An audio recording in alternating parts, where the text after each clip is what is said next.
ha ganado el Premio Nobel de la Paz, está implantada en más de 160 países del mundo y sigue de cerca con sus delegados en los países concernidos la crisis migratoria venezolana.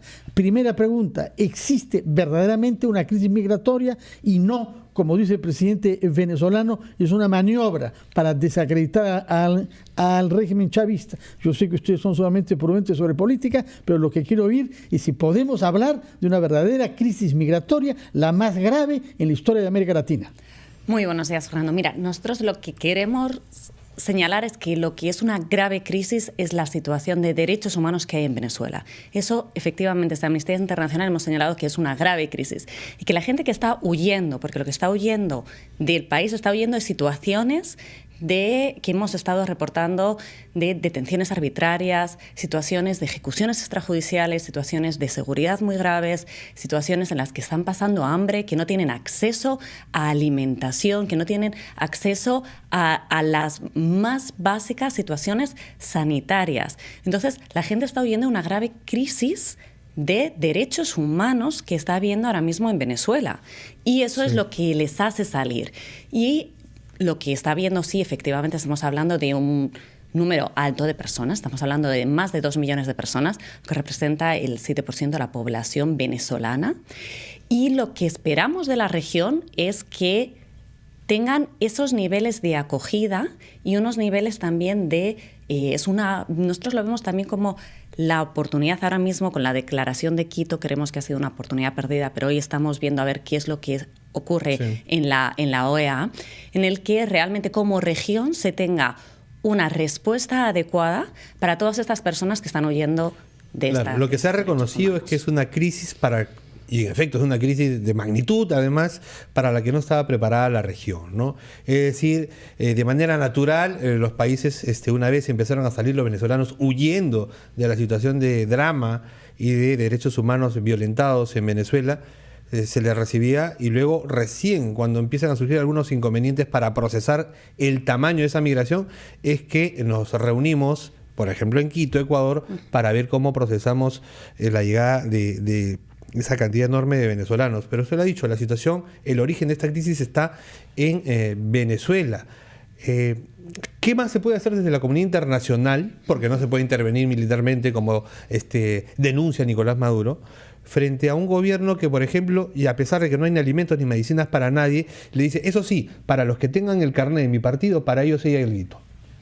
Sí, lo que nosotros estamos diciendo es que ya es un momento en el que en Venezuela tiene que estar llegando inmediatamente la ayuda humanitaria. Pero no quiere recibirle el gobierno de Maduro. Sí, ese es y por eso insistimos en que se tienen que buscar los mecanismos para que se llegue y presionar de alguna manera, porque la gente lo está llevando. ¿El papel de la ONU ahí? Ahí yo creo que es importante en el Consejo de Derechos Humanos, que además va a sesionar dentro de pocos días, y en el cual ahora mismo Perú es también un estado parte en el Consejo de Derechos Humanos. Entonces ahí es bastante importante el papel que estén jugando y la presión, seguir dando la presión internacional. Yo creo que eso es muy importante.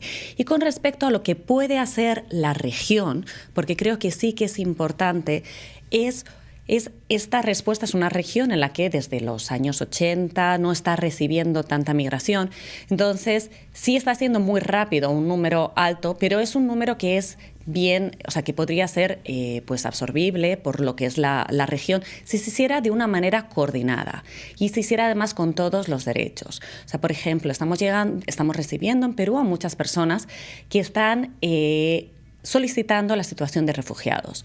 Para nosotros, para Amnistía Internacional, consideramos que por la grave crisis de derechos humanos que está habiendo Venezuela, se deberían considerar a las personas que están saliendo de Venezuela, que están huyendo de esa situación, como personas refugiadas. Y lo que estamos pidiendo, para hablar como no en términos más sencillos. Al 100% de los que piden, porque se les conceden al 90%, se estudia el caso del 90%. O sea, lo que nosotros estamos pidiendo es que que el reconocimiento de refugiados sea reconocimiento prima facie. ¿Eso qué significa? Eso lo que significa, así hablando como más sencillo, es que se asume que vienen en grupos con una misma situación. Entonces no es Ahora mismo el trámite es lento. Mejor dicho, la figura inversa. Primero acogerlos a todos y considerarlos refugiados y luego revisar de pronto, si es necesario, la situación de cada uno de ellos. Sí, pero no es eso lo que se hace en los hechos, puesto que se les da un papel como habiendo solicitado lo que les permite trabajar. De manera que en la práctica eso es lo que se hace para 90%. Señora Navarro, discúlpenos que vayamos a una pausa, después de lo cual quisiera preguntarle también sobre algo que ha dicho usted, que la cita de Quito le ha parecido una oportunidad perdida. Quiere decir que más de 11 cancillerías de la región no han hecho bien su trabajo. Nos va a explicar por qué juzga usted las cosas así. Pero permítanos ir primero a una pausa. Que la reunión de Quito, 2 días, cancillerías de 12 países, ha sido una oportunidad perdida. ¿Por qué ha sido una oportunidad perdida, según usted? Sí, podría haber sido una declaración en la que realmente nosotros lo que estamos pidiendo como Amnistía Internacional es que haya una cooperación, una coordinación fuerte entre los países de la región. Y la declaración sí ha dado como algunos principios, pero no ha llegado realmente a acuerdos como el que estábamos comentando anteriormente, de considerarlos como personas refugiados, aplicando el acuerdo de cada estado. De Cartagena. Eso no se concerta internacionalmente, es cada estado que decide cómo da legalidad a la gente que llega a él. Sí, pero por eso es precisamente una declaración, para eso se juntan, o sea, para llegar a acuerdos, para llegar a algo común. Porque lo que tenemos que tener también claro es que la situación migratoria o cuál sea la regulación que ponga un país va a afectar al otro. Son países que están muy cercanos, son países que van a estar por el que están pasando, y eso lo estamos viendo, lo hemos visto como ha ocurrido hasta ahora. Entonces tiene que haber ahí una cooperación, tiene que haber unos acuerdos que lleguen entre todos los países, aunque efectivamente, o sea, todos los países tienen pues la potestad de tener la regulación migratoria, o sea, eso. Sí es importante llegar a acuerdos, porque si no se llega a un acuerdo, va a ocurrir que va a haber situaciones en las que se les va a poner de extrema vulnerabilidad, como ya estamos viendo, situaciones que está habiendo de abusos sexuales, situaciones de trata, situaciones en las que se ponen a las personas en una vulnerabilidad extrema. Entonces tiene que haber un acuerdo de regulación. Y luego también un acuerdo más firme, porque para atender a esta situación, lo que se necesita también es pedir ayuda técnica y económica internacional. ¿Dónde está esa ayuda? ¿Dónde hay fondos disponibles para acoger por una parte migrantes y por otra eventuales refugiados? Sí, bueno, ahí existe el Fondo de Refugiado y luego también depende de los países, esto sería parte de la cooperación internacional, con una parte primero de ayuda humanitaria y posteriormente de ayuda al desarrollo. Entonces ahí también son fondos que hay y son fondos también que se piden a la comunidad, fondos voluntarios, ante una situación que está ocurriendo ahora, ¿no? Una situación de crisis. Lo ha dicho el embajador de CELA en la mañana, ha reconocido que los países de la región no estaban preparados para una situación de esta magnitud y que es necesaria la cooperación internacional, cooperación financiera de las Naciones Unidas, el Fondo ACNUR, hay un fondo para este tipo de situaciones.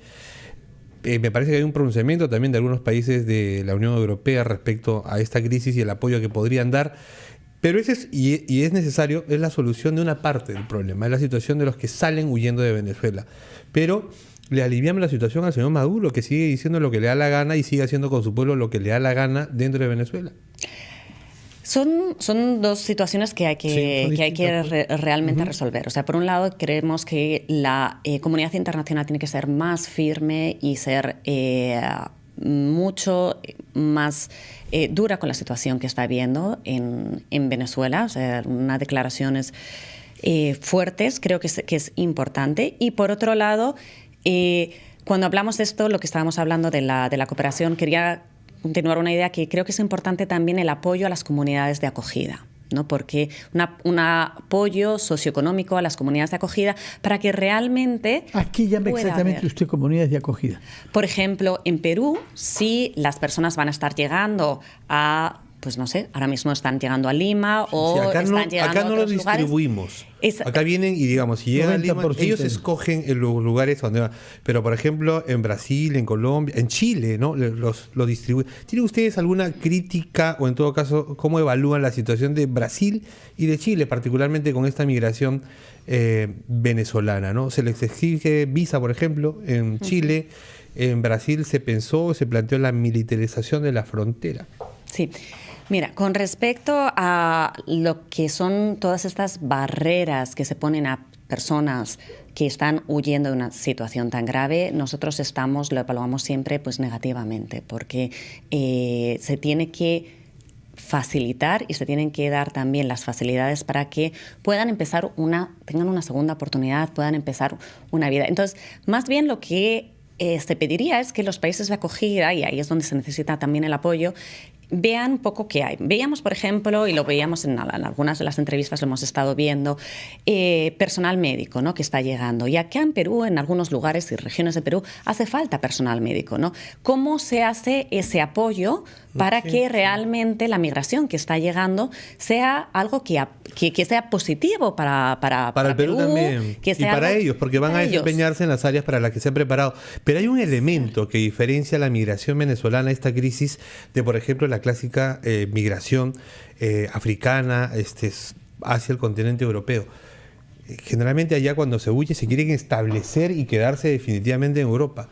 Acá los venezolanos están huyendo de una situación que consideran momentánea. No quiere, o sea, vienen a Perú para hacer, y a otros países de la región, a generarse unos ingresos que envían a la familia que se quedó allá y quieren regresar. Lo que ellos quieren es una solución a lo que pasa en su país. Ellos consideran, conversamos con ellos a cada momento, momentánea su situación acá en el Perú y en otros países de la región. No quieren establecerse.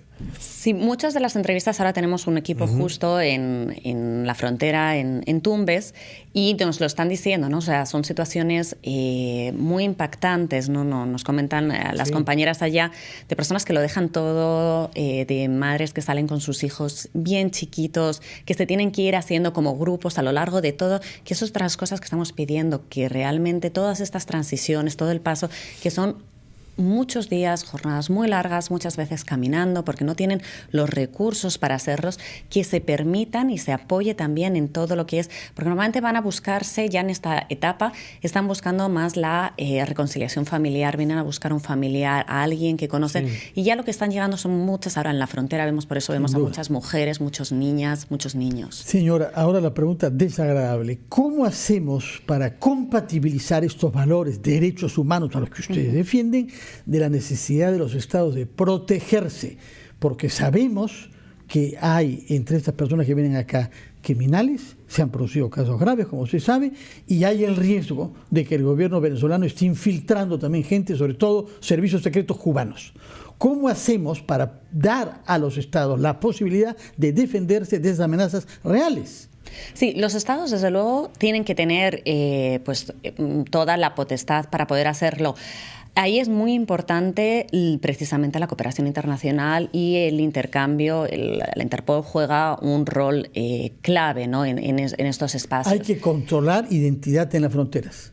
Entonces, ¿Sí o no? Hay que controlar identidad en las fronteras. A la vez que hay que ser flexibles con la situación que está ocurriendo. Si no está dando, como un país en el que no se está dando ningún tipo de documentación, no le puedes exigir la documentación. Pero habrá huellas digitales. Sí, lo que se puede hacer es, efectivamente, lo que se puede hablar es hacer como por supuesto que se tiene que pasar de hecho, nosotros algo que pensamos que se tiene que hacer es todo el tránsito pues regular, en el que haya una situación regular por la frontera. Eso creo que es muy importante. Por eso es lo importante de la regulación y de que no se busquen vías alternativas que lo que genera precisamente es esta más de criminalidad. ¿Ustedes concretamente se oponen a que el Perú exija pasaporte?